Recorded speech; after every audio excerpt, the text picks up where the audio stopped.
When we think of ancient Rome, we imagine marble temples, mighty emperors, roaring crowds in the Colosseum, and soldiers marching in shining armor. But hidden behind the glory and grandeur was another world, a world of backbreaking, thankless, and downright disgusting work. Beneath the senators and generals there were ordinary men and women forced into jobs so harsh and degrading that even the poorest today might shudder at the thought. From cleaners wading through sewage to laborers choking on poisonous fumes. In dark mines to tanners surrounded by the stench of rotting hides, Rome's splendor was built upon the misery of those who toiled in its worst professions. If you enjoy calm but fascinating history, don't forget to like this video and subscribe. Tonight we'll explore the dirtiest, deadliest, and most dreadful jobs of ancient Rome, the ones that made the empire run, but that nobody wanted to do. When most people picture ancient Rome, they think of glittering marble buildings, aqueducts carrying crystal clear water, and elegant villas with fountains in their courtyards. And indeed, Rome was remarkable for its engineering. The city boasted advanced plumbing, vast networks of public baths, and the famous Cloaca Maxima, one of the earliest sewage systems in the world. But for every elegant bathhouse and sparkling fountain, there were workers whose job was to deal with the filth that flowed unseen beneath the city. To keep Rome clean, somebody had to handle what no one else wanted to touch, the waste of nearly 1 million people. These were the sewage and latrine cleaners, men who lived in the shadows of Rome's grandeur, surrounded by stench, risk, and misery. Public latrines were a common sight in the empire, especially in the capital itself. Unlike private toilets, which only the wealthy could afford, these communal facilities could serve dozens of people at once. Rows of stone seats lined the walls with a constant stream of water running beneath to carry waste away into the sewers. To the Romans, this was a sign of sophistication, proof that their civilization was more advanced than the so-called barbarians outside their borders. But the reality was far less glamorous. Public latrines were crowded, dirty, and smelly. They were gathering places not only for gossip, but also for vermin, disease, and danger. And once the filth collected, someone had to clean it. Sewage cleaners worked in conditions that few would willingly endure. The Cloaca Maxima, the great sewer that carried waste out of the city, was a dark, damp tunnel beneath the streets. It was built originally to drain marshes and prevent flooding, but as the city grew, it became the main channel for human waste and refuse. Cleaning it meant wading through ankle or even knee-deep muck, carrying crude tools to scrape, scoop, or push the waste along so that it would not clog. The air was foul, thick with the smell of rot and decay. A worker could not stay long without growing dizzy or sick. And yet, this was the daily routine for those unfortunate enough to hold the job. The dangers were many. The sewers were dark, and a misstep could lead to a broken limb or worse. Poisonous gases sometimes built up in the tunnels, capable of suffocating a man before he could escape. Rats and insects swarmed in the filth, spreading disease. And though the flowing water carried much of the waste away, blockages were common, requiring workers to climb deep into the system to clear them by hand. There were no gloves, no protective suits, only simple tunics that quickly became soiled and ruined. A cleaner would return home reeking, with waste clinging to his skin, his lungs filled with the damp stench of the underworld beneath Rome. The pay was meager, barely enough to survive. Few men chose this job willingly. It was often given to slaves or the poorest free citizens, those with no other options. To be a sewage or latrine cleaner was to live at the bottom of society, shunned for the filth one carried. Others avoided you in the street, not wishing to catch the smell. Children pointed and laughed, but adults knew the necessity of the work. Rome's streets and baths could not function without these invisible laborers. The empire's pride in its cleanliness and sophistication rested on their unacknowledged toil. The latrine cleaners faced another challenge: the sheer volume of waste in a city as vast as Rome. Estimates suggest that by the 1st century CE, Rome may have held nearly 1 million inhabitants. Imagine the daily waste of so many people, funneled into drains, sewers, and cesspits. Latrines filled quickly, and sewers clogged often. Crews of workers had to move constantly, clearing one blockage after another, hauling bucket after bucket of filth away. The smell was so intense that even descriptions written centuries later seemed to recoil. To keep such a massive city functioning required constant, endless effort. Beyond the physical misery, there was the ever-present risk of disease. Rome was no stranger to plagues, and though no one understood germs as we do today, people noticed that sickness spread in dirty quarters.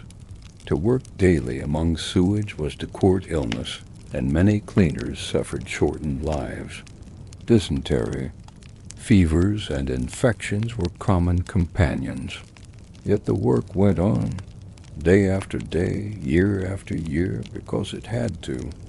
Rome's grandeur could not exist without its hidden world of filth, and without the men forced to clean it. One can only imagine the conversations among these workers as they toiled in darkness. Perhaps they cursed their fate, laughed grimly at the absurdity of Rome's wealth built on their misery, or spoke of dreams of escape. But few escaped. For most, this was a lifetime of degradation. Their names were not recorded in history, their labor uncelebrated, their existence barely acknowledged. Yet their work kept the city alive. Without them, sewers would clog, waste would overflow, disease would spread unchecked. They were Rome's invisible backbone, despised yet indispensable. To think of sewage cleaners in ancient Rome is to glimpse the underside of civilization.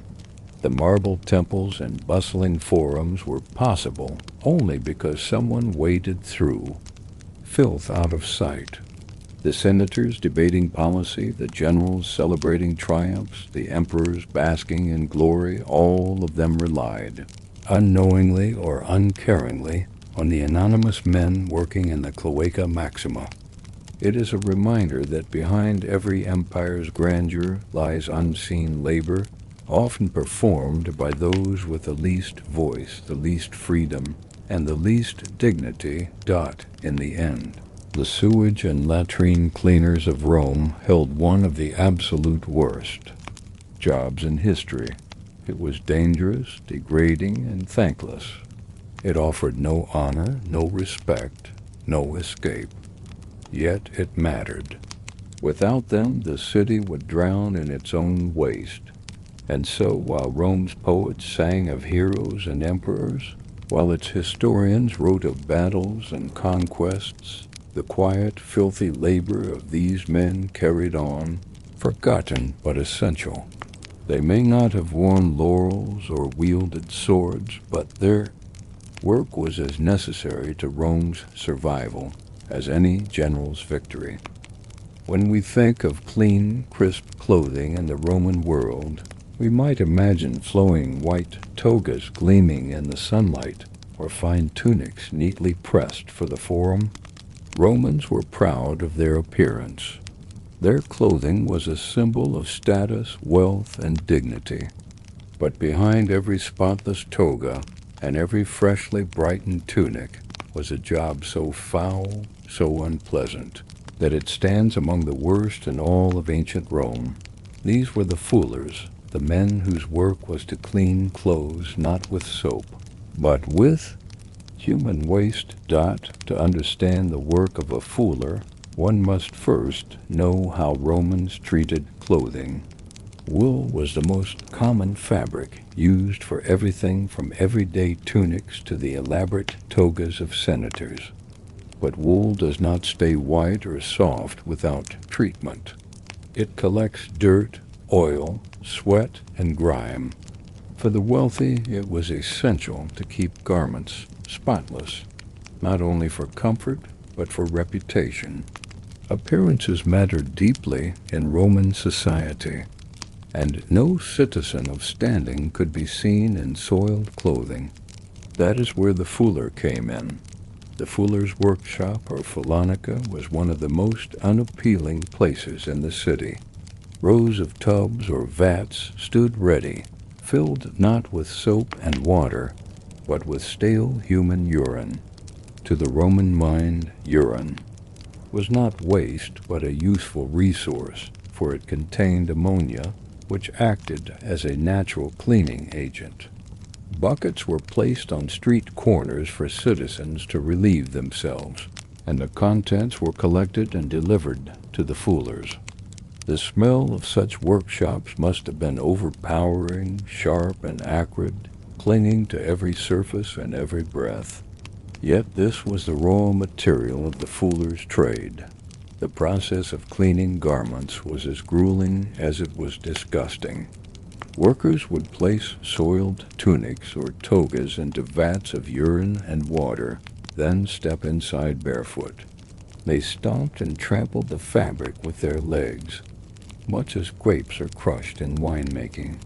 Hour after hour they marched in place, pushing the ammonia through the fibers, breaking down oils and stains. The smell soaked into their skin, and the fumes filled their lungs. There were no gloves, no boots, just human legs churning through human waste. Once the clothes had been sufficiently treated, they were rinsed, sometimes in water, sometimes in another round of less pungent solutions.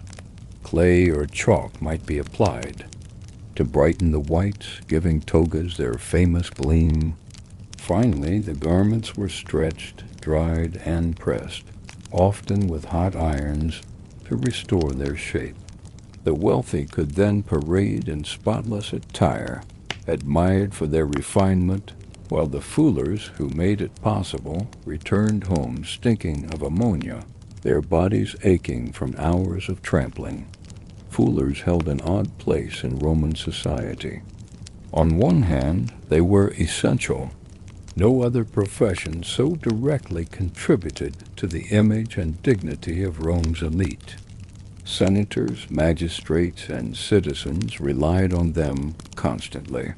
Their workshops hummed with business, located in nearly every Roman town.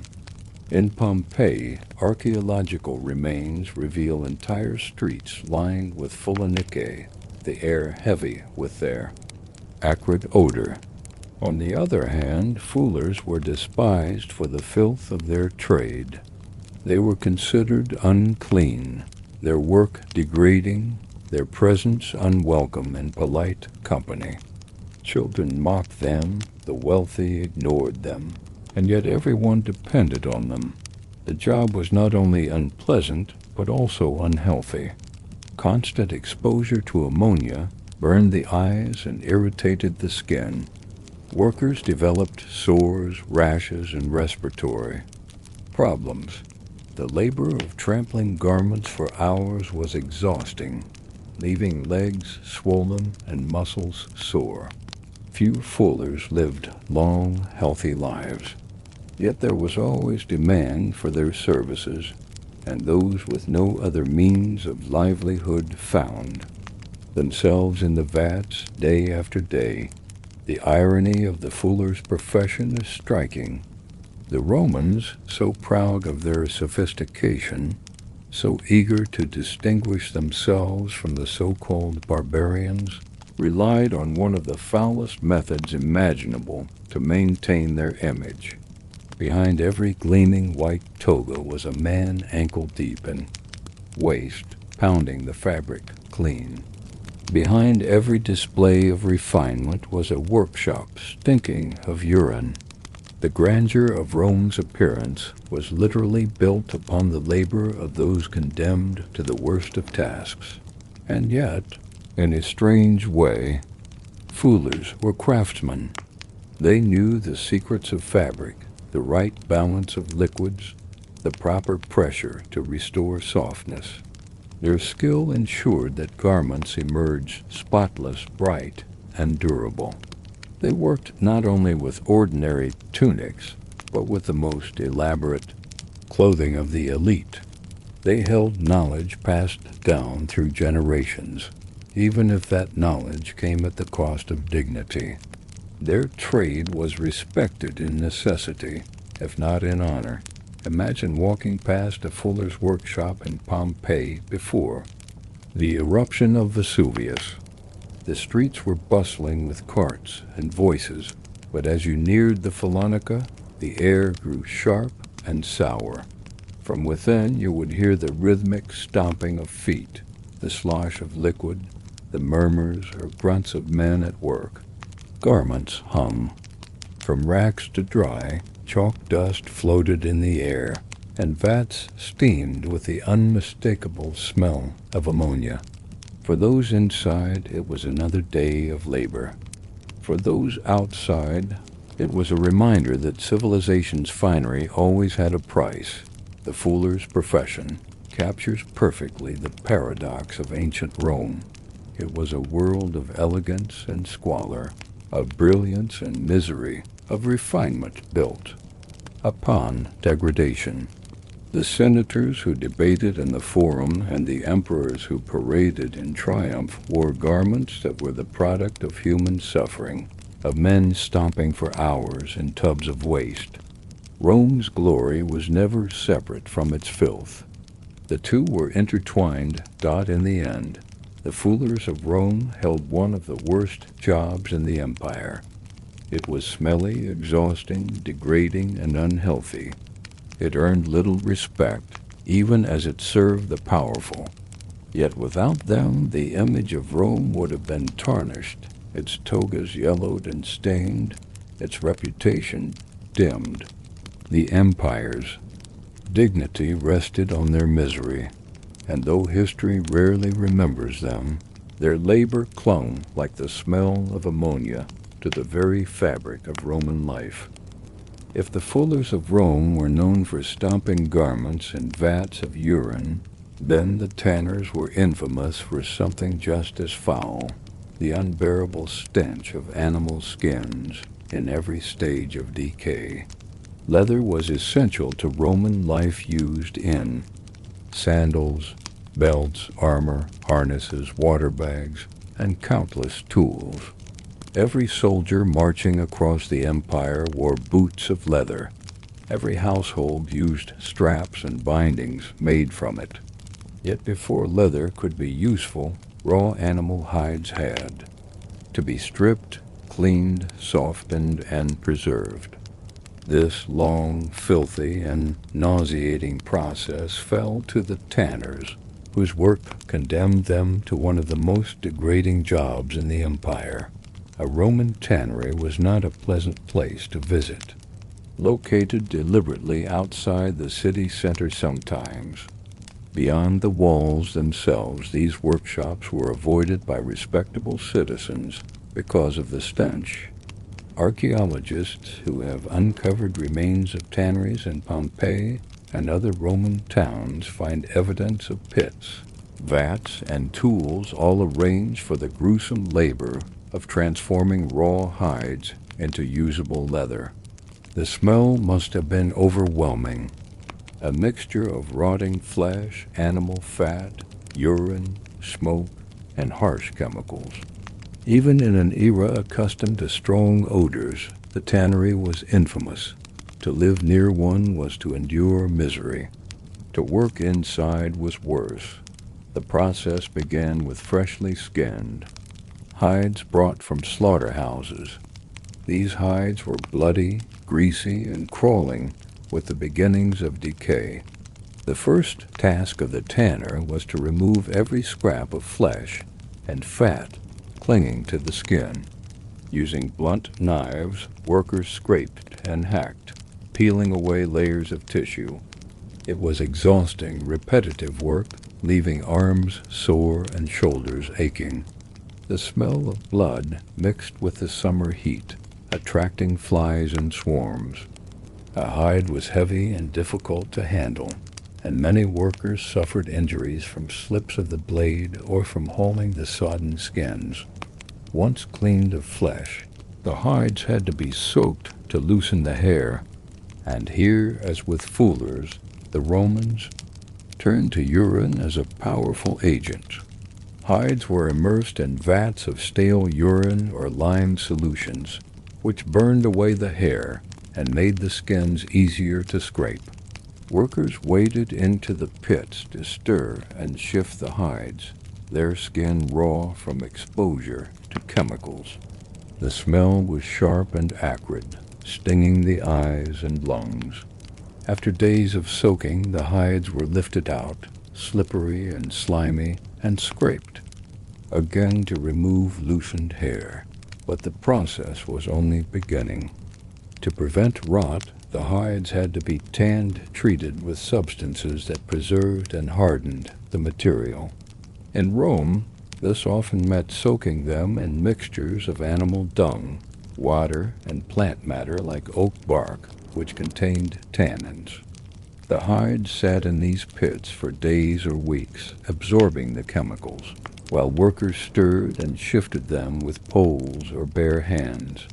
The dung added to the unbearable stench, making the tannery a place that no outsider could tolerate for long. For the tanners, however, it was simply their daily reality. The final steps involved drying, stretching, and softening the leather. Workers hauled the heavy, dripping skins onto racks, pulling and straining to stretch them evenly. Then they were pounded, kneaded, or worked with oils to make them supple. Dust and debris clung to the wet surfaces while insects buzzed constantly. By the end of the process, the hide had been transformed into usable leather, ready to be cut into sandals, belts, or armor.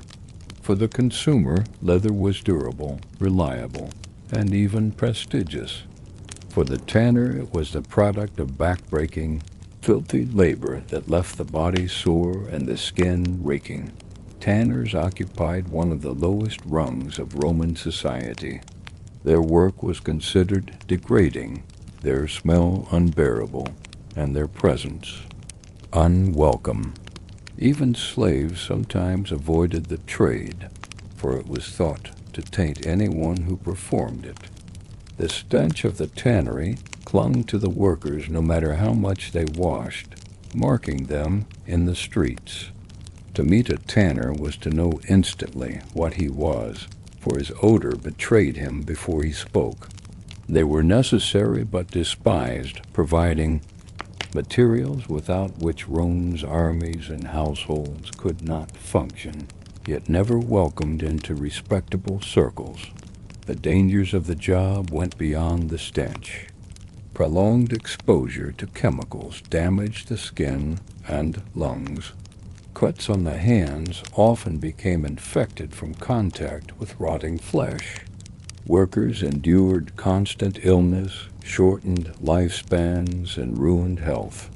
The physical strain of hauling heavy hides and stirring vats left bodies bent and broken. Few tanners lived to old age without scars, deformities, or lingering sickness. It was a profession that consumed the body as surely as it consumed the hides it processed. And yet, despite all of this, leather was indispensable. Roman legions could not march without sturdy boots and belts. Farmers could not work without straps, harnesses, and water bags. Citizens could not wear sandals or carry satchels without the labor of tanners. Every corner of Roman life depended on their work, but the irony was sharp. The very objects that gave comfort, protection, and strength were born of misery, scraped, soaked, and tanned in pits of rot. Walking past a tannery in ancient Rome would have been an assault on the senses. Even blocks away, the smell would hang heavy in the air. Workers, stripped to simple tunics, bent over hides, their hands raw, their bodies smeared with grime. Pits bubbled with foul mixtures, flies swarmed in clouds, and piles of discarded flesh and hair rotted nearby. It was a scene of toil and degradation, hidden from the elegance of Rome's forums and temples, but every bit as vital to the empire's daily life. The story of the tanners reveals a truth often forgotten in the grandeur of history. Every civilization rests upon labor that is invisible, unwanted, and despised. Rome's marble monuments and golden legions are remembered, but not the men who soaked hides and dung to make their sandals. The empire's greatness depended on its filth, its survival on the backs of those condemned to its worst jobs. In the end, the tanners of Rome were trapped in a profession that offered no glory, little pay, and constant hardship. They worked in filth, lived in stench, and died young. And yet, without them, Rome would have lacked one of its most essential materials. The sandals of senators, the boots of soldiers, the belts of farmers, all were made possible by the misery of the tannery. It was a job no one wanted, but one civilization could not do without. In the glory-filled stories of Rome, we often hear about emperors in their palaces, generals marching in triumph, and gladiators fighting for honor. But hidden beneath these spectacles was a darker side of Roman justice, one that required hands, willing to carry out the empire's most feared punishments. Rome was a society built on laws, order, and discipline, and when those laws were broken, punishment could be brutal. Someone had to perform the executions, wield the whips, prepare the torture devices, and clean up the aftermath. Those men, often anonymous and despised, held one of the worst jobs in all of ancient Rome. Executioners were necessary but hated. In a society where honor and reputation meant everything, the man who swung the blade or tied the noose was seen as tainted, unclean, and dishonorable. Few citizens would willingly take the role, so it often fell to slaves, criminals working off punishment, or outcasts with no other means of survival. These men lived on the fringes of society, shunned by neighbors, avoided in marketplaces, whispered about in taverns. Everyone feared them, yet everyone needed them. The empire could not maintain control without the terror of punishment, and punishment required executioners. The work itself was gruesome. Rome had no shortage of methods for execution. Some criminals were beheaded with an axe or sword. Others were strangled, burned, or crucified. Executioners prepared the instruments, sharpened blades, and tied knots. They built wooden crosses for crucifixions, heavy beams that would hold victims for hours or days until death came. They lit the fires that consumed the condemned. They tightened the chains, adjusted the ropes, and made sure the job was done. Every punishment that the state ordered, someone had to carry out. Public executions were a spectacle. Crowds gathered to watch, jeering or cheering, as justice was served. The condemned might be whipped, branded, or broken before death. Executioners became performers of cruelty, their actions a grim reminder of Rome's power. The Colosseum itself sometimes hosted executions where criminals were thrown to wild beasts or forced into combat without weapons. Though gladiators are remembered for their skill and bravery, these executions were raw slaughter, carried out under the gaze of thousands. Executioners and their assistants prepared the victims, dragged the bodies away, and reset the stage for the chief. Next show. Torture was also part of Roman justice. Suspects could be interrogated with whips, racks, or fire to extract confessions. Slaves in particular were often tortured before their testimony was considered valid, on the assumption that truth would only be spoken under pain. Torture assistants worked in grim chambers, tightening ropes, turning wheels, applying hot irons.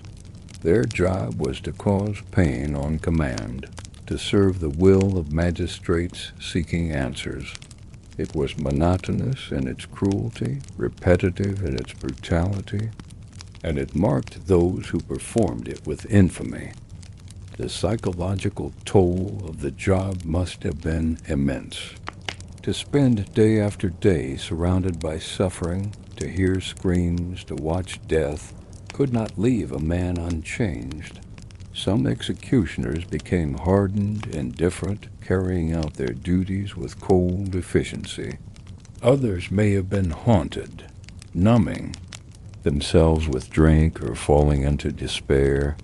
The work left no room for pride, no hope of honor. It was labor done in shadows, despised even as it was required. Yet executioners were sometimes skilled. A clean beheading required precision. A poorly swung blade could leave the condemned writhing, prolonging the horror. The crowd might jeer if the execution was botched, further humiliating the executioner. In this way, even in disgrace there was pressure to perform well. Assistants had to know how to prepare the body, how to restrain limbs, how to handle tools. Their craft was misery, and their reward was contempt. After the executions, the cleanup began. Bodies had to be removed. Blood washed from stones, ashes scattered, equipment reset. Executioners and their helpers handled corpses, dismembered remains, and the grisly detritus of punishment. They did so quietly, without thanks, while citizens returned to their homes with stories to tell. Justice was visible. The men who enforced it were invisible. Despite their lowly status, executioners were sometimes feared enough to command a twisted respect. People avoided angering them, believing their touch carried misfortune. Children were warned not to cross them, as if their cruelty might spill into daily life. But more often, they were ignored, treated as pariahs, their role too unpleasant to acknowledge. They lived on the margins, tolerated only because they served a function no one else would. Rome prided itself on law and civilization, but the reality was that its order rested on violence. The empire was held together not only by legions, but by the fear of punishment, by the knowledge that disobedience would be met with cruelty. Executioners were the instruments of that fear, the hidden machinery of Roman justice. They received no glory, no triumphs, no statues. Their legacy was silence, their work erased from polite memory, though it shaped the lives of all who lived under Roman law. To imagine an executioner's day is to imagine endless repetition of horror. Rising in the morning, he might be summoned to prepare a cross. Later, he would sharpen blades or haul wood. By midday, he would stand before a jeering crowd, forcing a man to his knees. delivering the final blow. In the afternoon he might lash, a prisoner for interrogation, tightening ropes until screams echoed in stone chambers. By evening he would wash his hands in water that could never truly cleanse them, returning home to a life of solitude, the smell of blood still clinging to his skin. It is a reminder that the grandeur of Rome, the marble, the forums, the theaters was also built on fear, and fear required enforcers. The worst jobs were not only dirty or exhausting, some were dark, violent, and soul-crushing. Executioners and their assistants bore that burden, carrying out the will of the state at the cost of their humanity. They lived despised, died unnoticed, and left behind no monuments, only the memory of screams long faded into silence. Few images of ancient Rome are as iconic as the gladiator. Armored men clashing with swords and spears before roaring crowds, their lives hanging in the balance while emperors and commoners alike cheered. The Colosseum, with its towering walls and bloody sands, remains the most enduring symbol of Roman spectacle. Gladiators have been remembered in stories and films as warriors of honor, men of courage who fought for survival and sometimes glory. But hidden behind the spectacle, behind the carefully staged combats, were others who never stepped into the arena's spotlight, yet endured misery and brutality every day. These were the slaves who trained the gladiators' forced laborers, who lived in the shadows of violence, condemned to serve men who themselves were condemned to fight. To understand the misery of gladiator training slaves, one must first glimpse the gladiatorial schools, or ludi. These were not glamorous places of heroic training, but grim prisons dedicated to preparing men for death. The schools were overseen by lanistae, managers who bought, trained, and rented out gladiators. Behind the walls of the ludi were barracks, yards, and training grounds filled with the constant clash of weapons and the shouts of drills. Gladiators, whether volunteers or slaves, spent their days practicing maneuvers, learning weapons, and building strength. But someone had to maintain the grounds, haul equipment, cook food, and most importantly, serve as sparring bodies for practice. This was the work of the lowest slaves, men who endured endless toil, with none of the grim fame gladiators sometimes earned. Training was brutal. Wooden swords and heavy shields were used not only by gladiators, but by the slaves who sparred with them.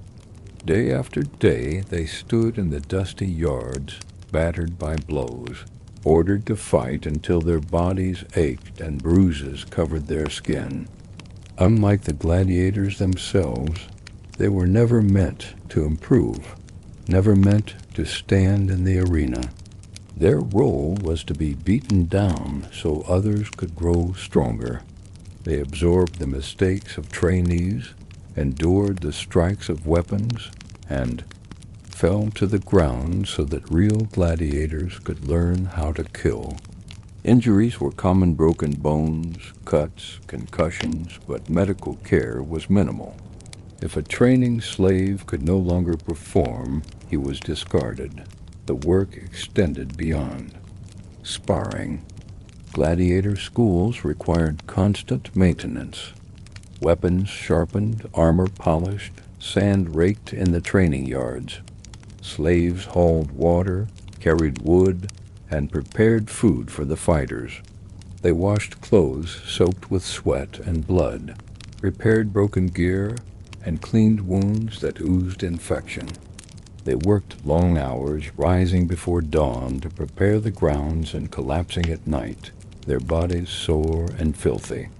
Unlike gladiators, who sometimes gained admiration, training slaves received no respect, no chance at glory. They were invisible. Labor, their suffering unnoticed by the crowds who cheered in the arenas. Life in the ludi was harsh for everyone, but for training slaves it was relentless degradation. They lived in cramped quarters, eating meager rations, always under the eye of guards. Escape was nearly impossible. The schools were prisons with walls, locks, and armed overseers. Punishments were swift for disobedience, whippings, chains, or worse, they lived surrounded by violence, immersed in it daily, yet never had the faint hope of freedom that a victorious gladiator might sometimes achieve.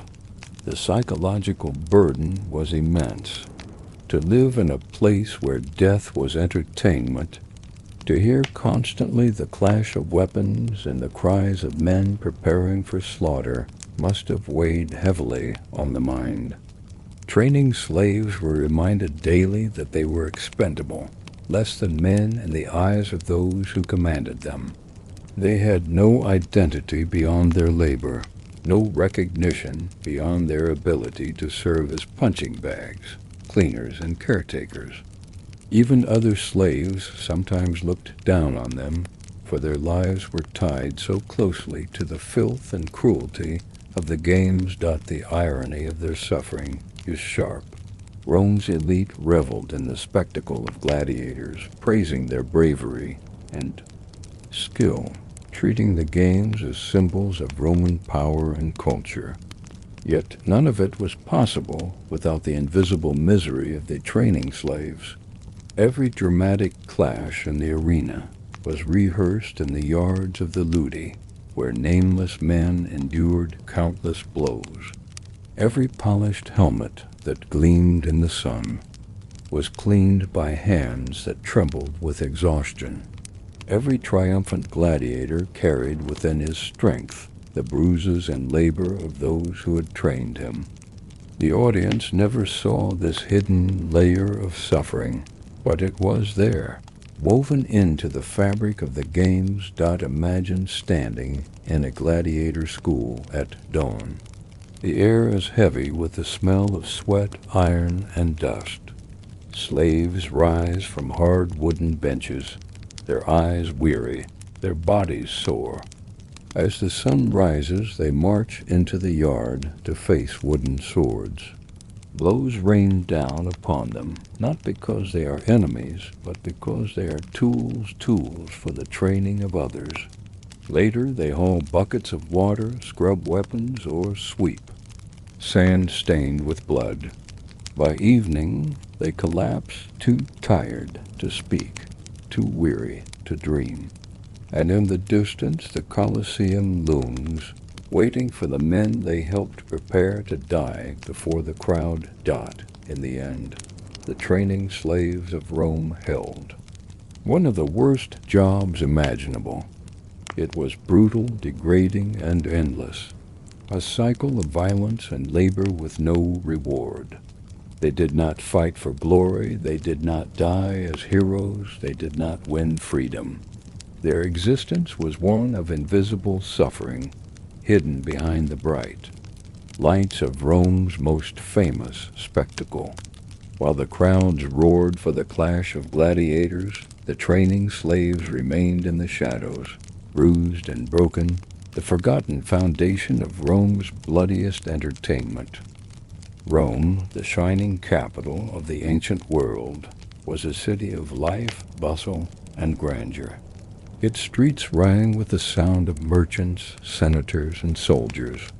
Yet, behind the noise of life was always the silence of death.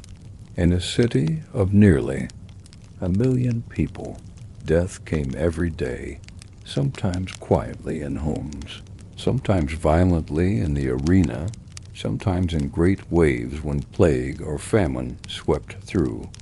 And for every body that fell, someone had to deal with what remained. That grim responsibility fell upon the gravediggers and corpse handlers, men who lived among the dead, performing one of the most despised and thankless jobs in Rome. In Roman society, Death carried heavy stigma. The Romans believed corpses polluted, the living bringing uncleanness and misfortune. For that reason, burials were not allowed within the city walls. Tombs lined the roads outside the city, forming necropolises, cities of the dead. But before the monuments and inscriptions could be erected, the bodies had to be carried, buried, or burned. Few wished to handle such work. It was exhausting, filthy, and dangerous. And so it was left to the lowest, slaves, freedmen of poor status, or those with no other means of survival. Grave diggers labored in the heat and the cold, digging into rocky soil with crude tools. Graves had to be deep enough to deter animals, wide enough to hold the bodies wrapped in simple shrouds or coffins. When plague struck, the workload multiplied unbearably. Mass graves were dug hastily, corpses piled together without ceremony. The men who dug them worked at furious pace, the air thick with the stench of decay, their own bodies covered in sweat and filth. Disease spread easily, and many gravediggers did not live long themselves. They buried others 1 week, only to be buried by their fellows the next. Corpse handlers had the equally grim task of moving the dead. In wealthy families, professional undertakers arranged funerals with processions, music, and rites. But for the poor, bodies had to be removed quickly, carried on stretchers through the streets. The handlers bore the weight of stiff, heavy corpses, their clothing soiled with bodily fluids. In plague years, corpses piled up faster than they could be removed, and the handlers worked day and night, hauling them to pits or pyres. The smell clung to their skin, marking them out in the eyes of others.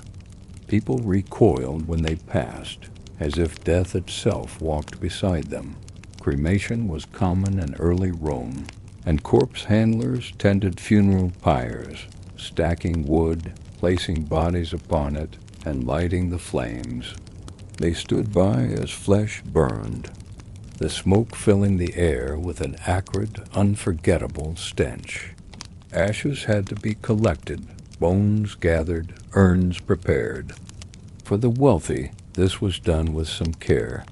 For the poor, the process was rough and hurried. Handlers raked through smoldering remains, their faces blackened with soot, their lungs filled with smoke. The social stigma was relentless. Romans feared the pollution of death, and those who handled corpses were considered unclean, untouchable. They were avoided in markets, shunned in neighborhoods, forced to live on the margins. Their children inherited the same stain, for the taint of such work was thought to cling across generations.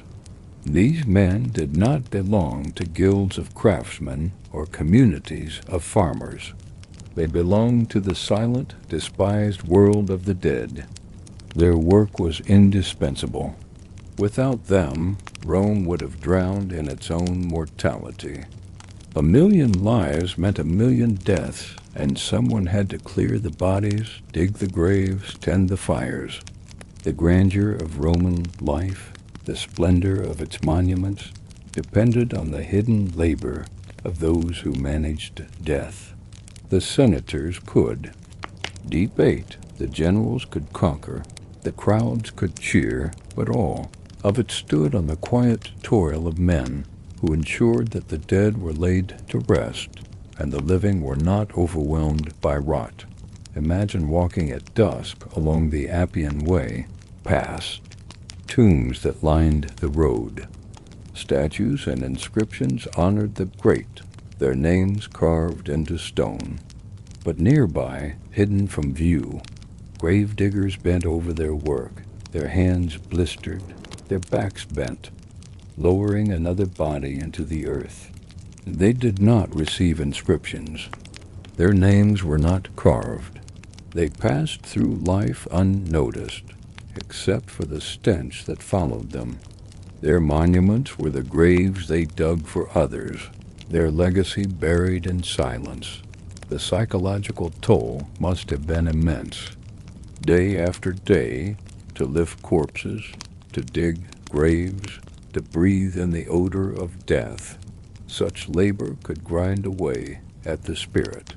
Perhaps some became hardened, indifferent to death. Others may have been haunted, unable to forget the faces of those they buried. In times of plague, when bodies came faster than they could be buried, the despair must have been overwhelming. For every corpse carried, the thought lingered, tomorrow it may be me. In the end, the grave diggers and corpse handlers of Rome lived among the forgotten. Their job was relentless, filthy, and feared. They bore the weight of death upon their shoulders, ensuring the city could live without being consumed by decay. They were despised, shunned, and left without honor. Yet without them, Rome could not have endured. Their work was as necessary as it was degrading. While emperors were immortalized in marble and generals celebrated in triumphs, the men who bore the dead into the earth left behind no statues, no songs, no glory. Only the memory of their silent, thankless labor remains, a reminder that even in the greatest empire, someone had to carry the bodies. Among the grandest symbols of Roman power were its aqueducts, baths, pipes, coins, and gleaming facades of stone. The empire's reach stretched across continents, and with it came an insatiable demand for metals, iron for weapons, copper for tools, silver and gold for coinage, and lead for everything from plumbing to tableware. Lead, in particular, became one of Rome's most heavily used materials, prized for its malleability and abundance. But for every ingot that found its way into Roman cities, there were miners whose lungs filled with poison, whose bodies weakened with toil, and whose lives were cut short in darkness. The lead mines of Rome were among the most brutal workplaces in the ancient world, and those forced to labor there endured one of the worst jobs of all.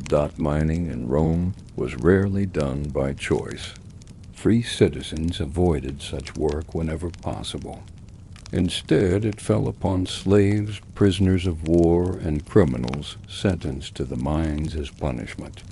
The phrase, "condemned to the mines," was nearly a death sentence, for few who entered those shafts ever returned alive.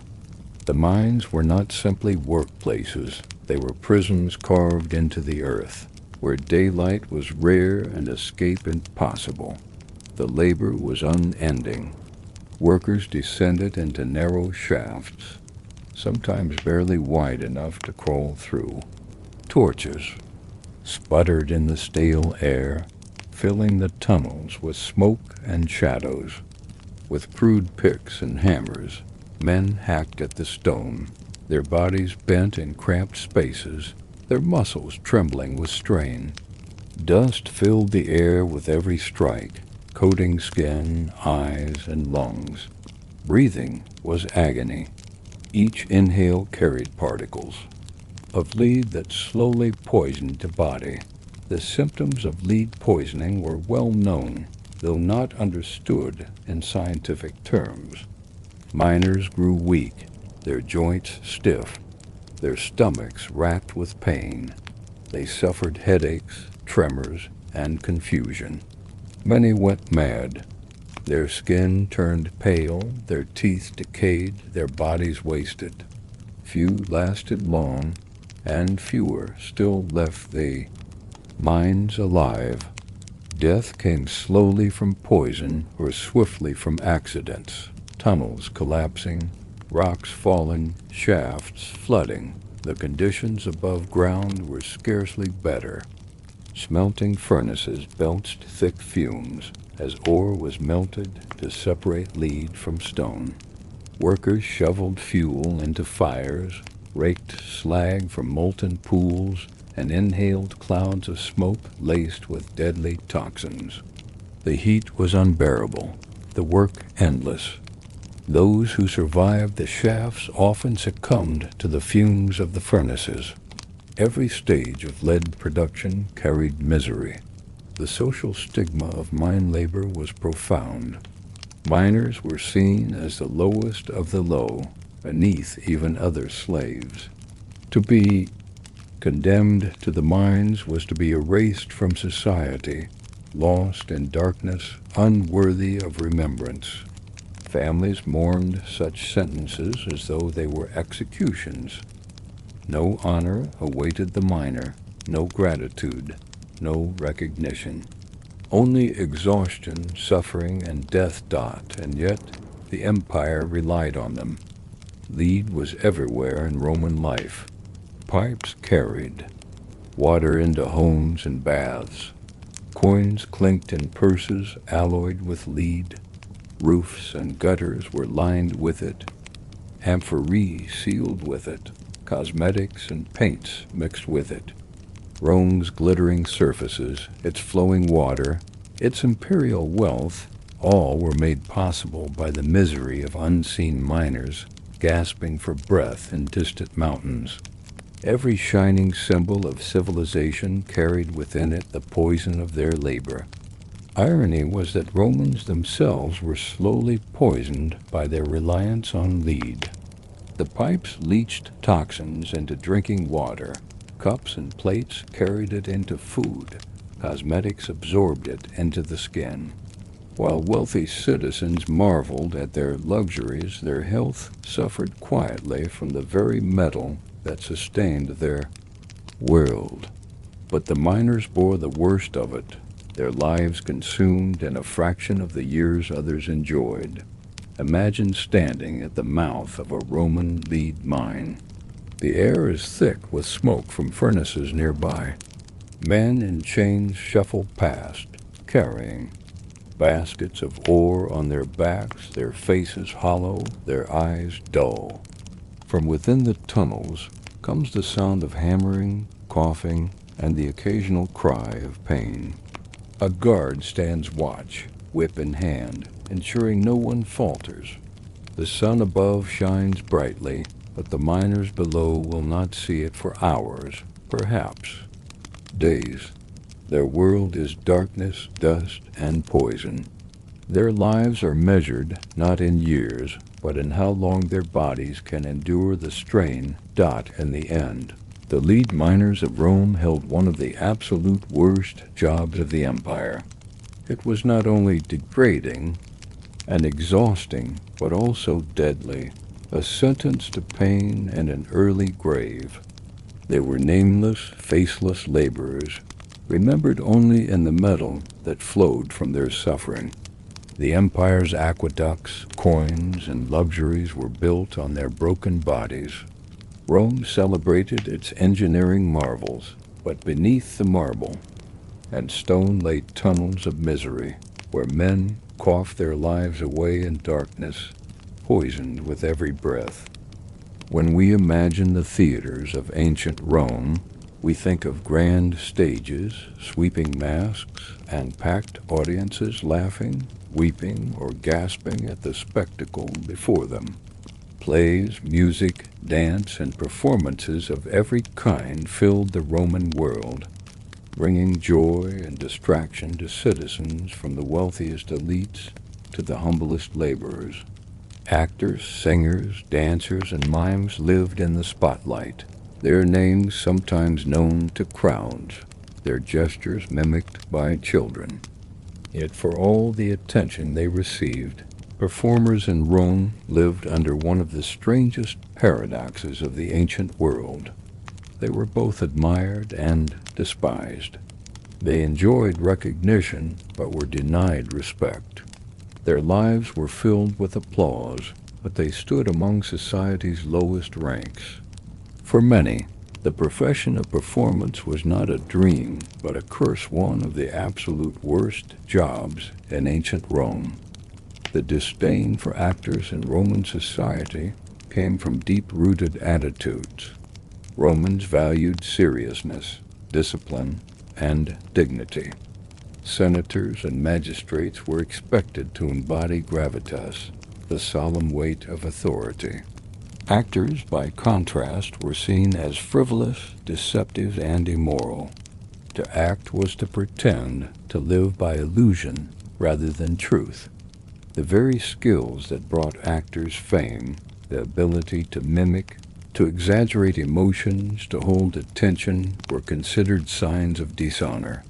For this reason, performers were legally classified with the lowest of society, alongside gladiators and prostitutes.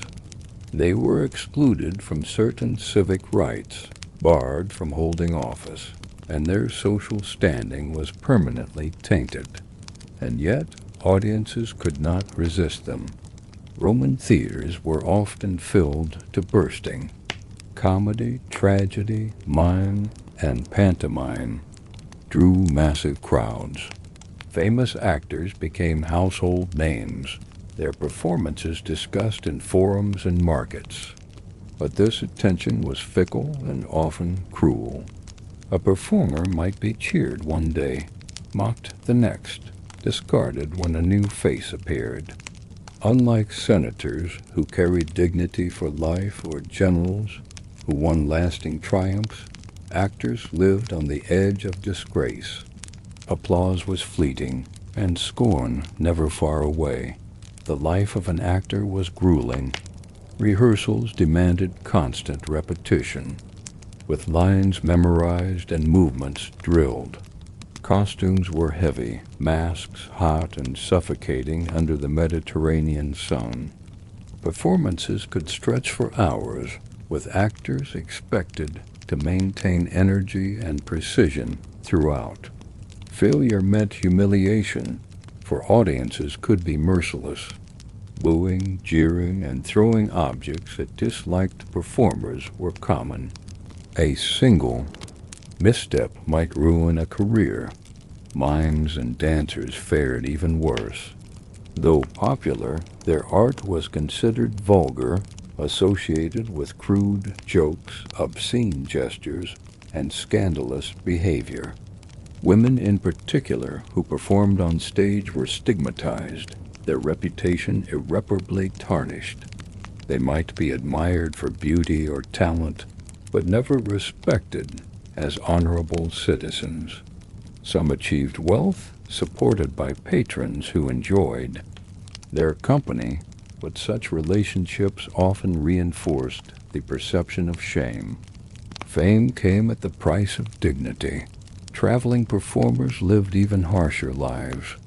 Wandering from town to town, they relied on uncertain audiences, performing in marketplaces or taverns for coins tossed onto the ground. They slept in poor inns, carried their costumes on their backs, and faced constant instability. One bad season could mean hunger or ruin. They entertained others while struggling to survive themselves, their laughter masking desperation. Even for successful actors, the paradox persisted. A performer might be known by name, even celebrated by the public, yet still considered unworthy of true social standing. Their children inherited the stigma, excluded from certain privileges. Unlike senators, merchants, or craftsmen, actors could never escape the shadow of dishonor. Their fame was hollow, their recognition empty. The irony of their suffering lies in the power of their craft. Performers shaped culture, spread stories, and brought people together in laughter and sorrow. They carried myths across generations, gave voice to satire, and mirrored society's flaws upon the stage. Crowds adored them, emperors employed them, festivals relied on them. Yet the very society that demanded their art despised the artists themselves. Rome wanted the show, but not the SHOWMEN. Imagine standing in a Roman theater during a festival. The air is filled with noise, vendors selling food, children shouting, citizens jostling for seats. On stage, actors in brightly painted masks declaim lines from a tragedy, their voices carrying across the crowd. The audience cheers, boos, or laughs, swept up in the spectacle. For a moment, the performers command the attention of thousands. But when the curtain falls, they step off stage into lives of low status, their fame dissolved into stigma, their names remembered but never honored. For the actors and performers of Rome, the job was not simply about entertainment. It was a life of contradiction, visibility without respect, applause without dignity, fame without freedom. They were both central to Roman culture and pushed to its margins, celebrated and scorned in equal measure. In the end, theirs was a profession that offered no stability, no honor, and no lasting reward. Among the many worst jobs of ancient Rome, theirs stands out not for filth or danger, but for the crushing weight of a society that demanded their talents while despising their worth. When we think of the grandeur of ancient Rome, we imagine marble forums, triumphal arches, and broad avenues lined with bustling markets. The city was indeed magnificent, but it was also massive home to perhaps 1 million people at its peak. A city of that size produced not only noise, trade, and culture, but also mountains of filth. Garbage, dung from animals, broken pottery, spoiled food, and human waste piled up daily. Without constant cleaning, Rome's streets would have choked under their own dirt. And so, behind the splendor of the empire, there toiled men with one of the lowest and most thankless jobs of all, the street sweepers and night soil collectors. The street sweepers were the invisible army of laborers who kept Rome's public spaces passable. With crude brooms, shovels, and baskets, they spent their days scraping muck from the cobblestones. Dust swirled in the dry months, mud collected in the rainy season, and refuse was ever present. Markets in particular generated endless mess fish. Guts, vegetable scraps, spilled wine, and broken amphorae. Sweepers moved constantly, piling garbage to be hauled away, fighting a battle they could never truly win. By the time one street was cleared, another was already filling with debris. The work was exhausting and filthy. Sweepers stooped for hours, their backs aching, their hands blistered. They labored in the heat of the Mediterranean sun and the chill of winter rain. Horses and oxen left dung in their paths. Children splashed through puddles of refuse. Carts rattled past, splattering them with mud. The smell of rotting food and animal waste was constant, clinging to their clothes and hair. Unlike artisans or craftsmen, sweepers earned no pride in their work. Their labor was necessary, yet invisible, noticed only when it was absent. At night, another group of laborers took up an even fouler task, the collection of human waste. Most Romans did not have private toilets. They relied on chamber pots in their homes, which were emptied each night. Public latrines served many, but chamber pots were everywhere, from the cramped apartments of the poor to the villas of the wealthy. By morning, those pots had to be emptied, and someone had to carry away the contents. That task fell to the night soil collectors.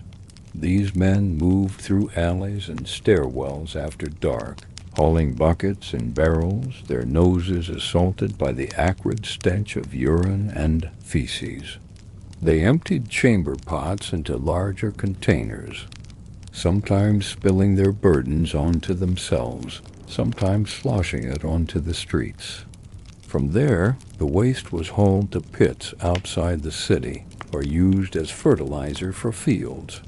To touch, smell, and breathe human waste was their daily reality, a reality few others could even tolerate. The dangers were real. Waste carried disease, and collectors lived with constant exposure. Cuts or sores on their hands could become infected. Their lungs suffered from the fumes, their skin from the filth. Many died young, their bodies worn down by the indignities of their labor. And yet, without them, the city would have been unlivable.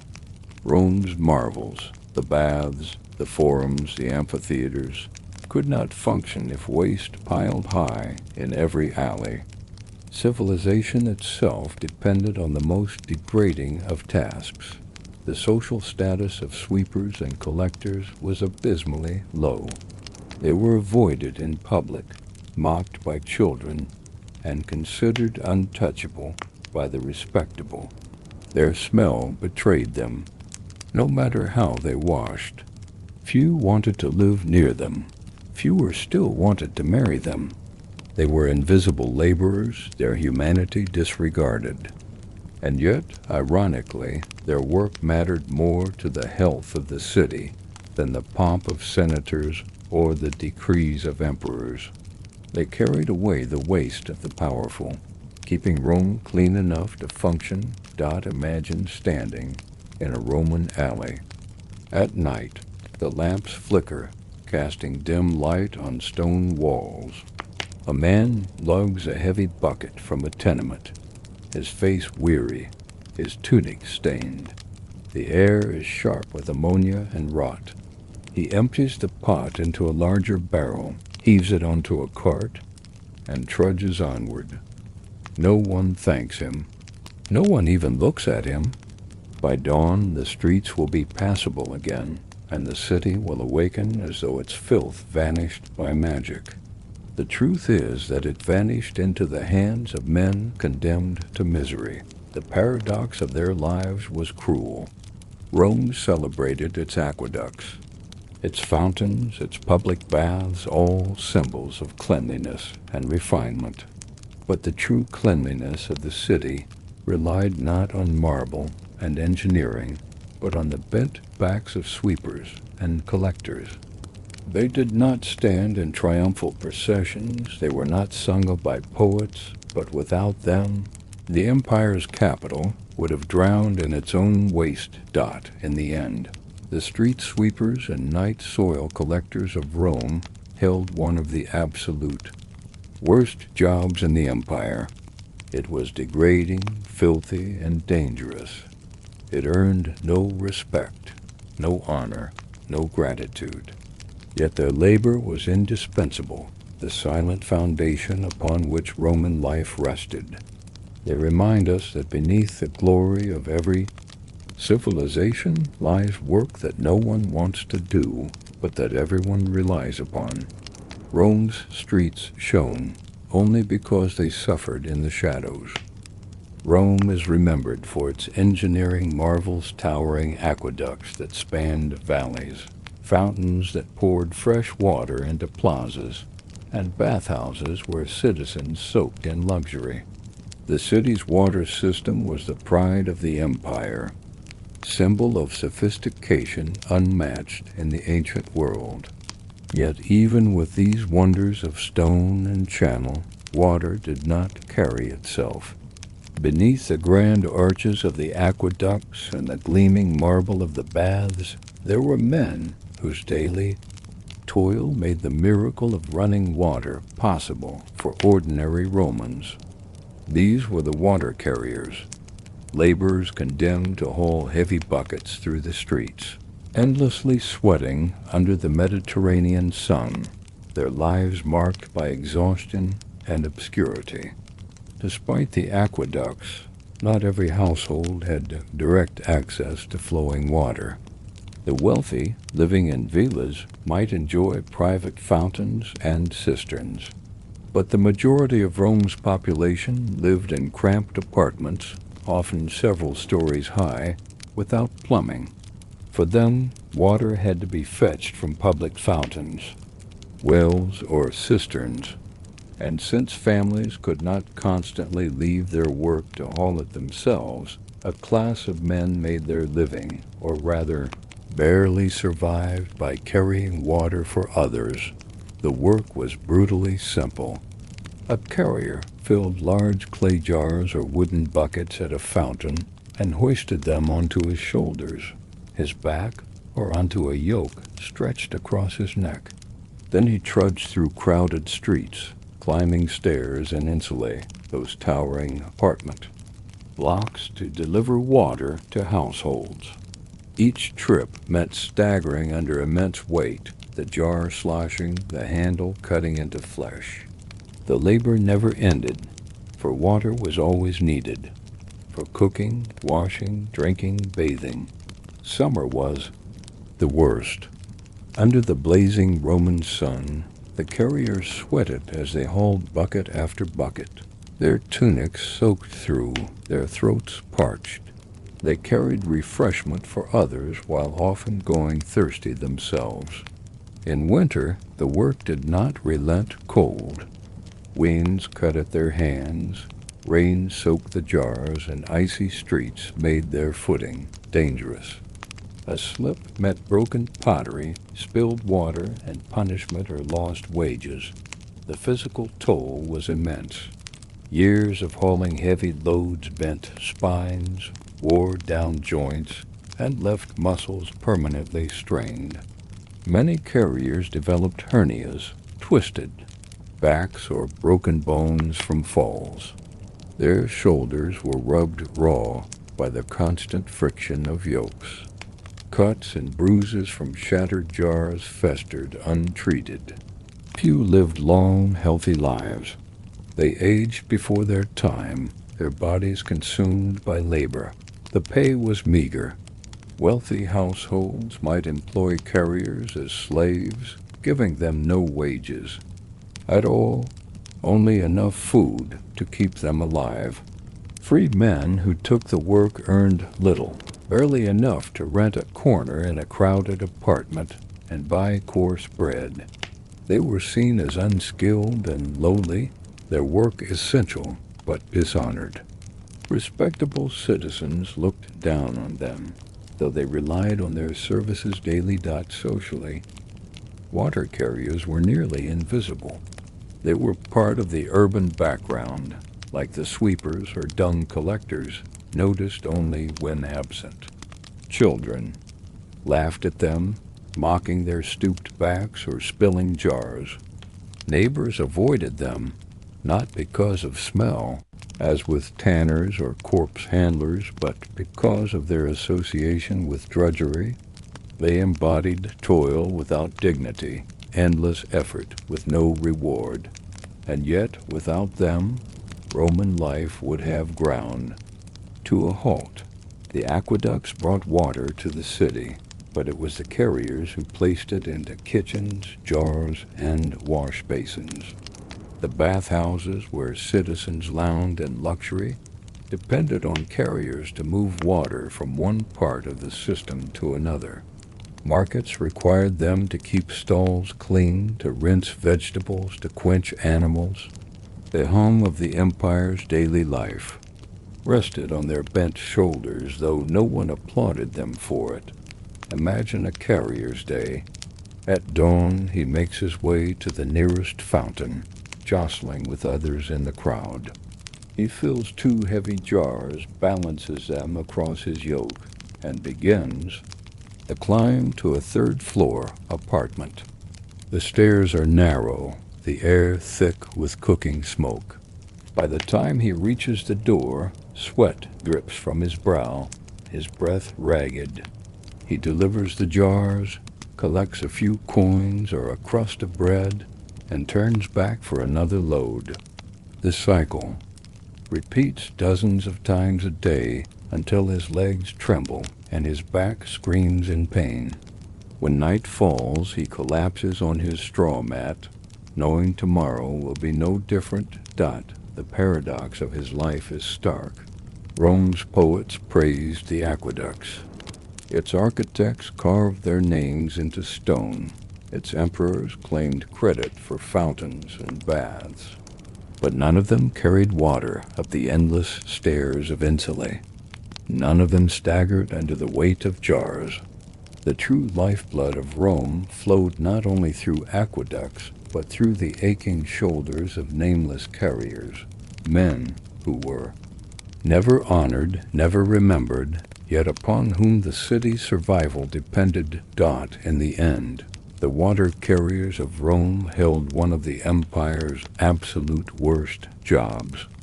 It was ceaseless, backbreaking, and degrading.